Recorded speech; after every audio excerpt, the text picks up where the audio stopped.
poems about our youngest daughter, Debbie's and my youngest daughter, from when she was birthed through about age 12 or so. And I write a lot of poems about family, and it's easy to do. It's a built-in subject matter. So this first one is entitled Brianna, which is her name. I sit in a rainstorm in my rusty $600 Mazda in the muddy driveway of this big old yellow house we've rented and moved into only a month ago. It's starting to be home. The baby's asleep in the baby chair, strapped in safely against the unthinking other or against my own mistakes. I look at her peach-like cheeks and know that this is all we really know for sure of life, while most of us charge around in our cars, strut and pose, chide and cajole, threaten, mistreat each other and our children, pretend we've got it all together, while inside we're tangled and charred as the insides of a burnt TV. How do we get from where she is to this? I will cover her up with my coat to keep the rain off. Someday when I'm old, maybe she'll wheel me in, out of the storm where somebody had forgotten me. That's coming up real shortly. Outside with Brianna. Her spongy, untested bones dance in her chubby flesh. The world keeps on becoming a new place for Brianna, who outside on this early spring afternoon swirls and spins and suddenly discovers a dead leaf, a sprig of grass, a pebble, a bit of string, or sees a cat, our old cat, Kibbles, who ran away but still lurks around the hood and cries out, "Kimmel, Kimmel."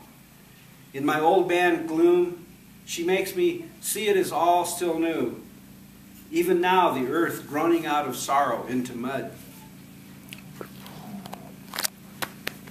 And I'll read one other poem from this book, and then I'll turn it over to Greg. This one's entitled Nap, and it's a kind of a longer poem.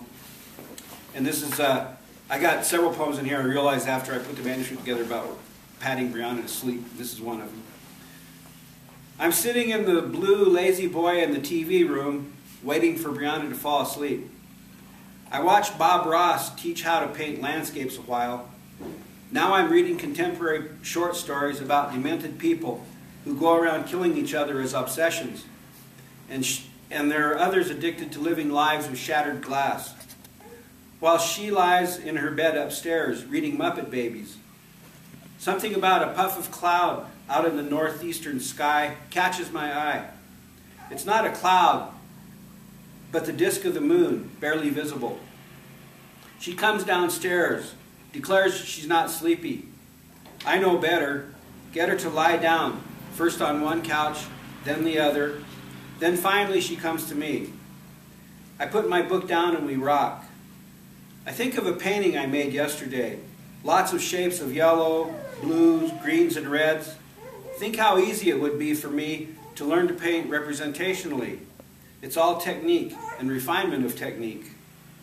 I try to see shapes I draw up from inside and color them in, and most of them turn out looking like messes, which must mean that's what's inside of me.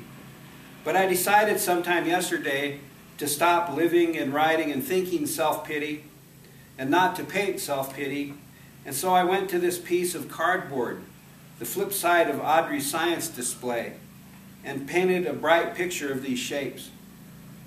Brianna, who had lured me downstairs to paint, left me, went out with her mother to wash the cars.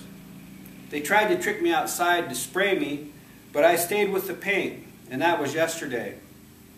Now I feel her 4-year-old body on top of me, this body formed out of my wife's and of mine.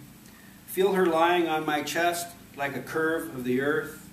Feel her weight press me down as she could not press down the earth. For she is but 4, and I am a middle-aged man, gone to fat, with allergies, with self-pity for all the things I have never done. Now I know for sure she is giving it up because she relaxes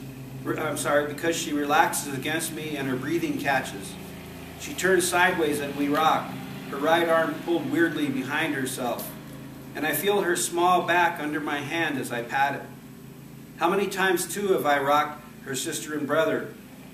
Short jolts of electricity twitch through her arms and legs. My eyes close and I see she is a green shape, a huge translucent leaf with darker lines, that she and I and our lives are the whole earth we are each made of.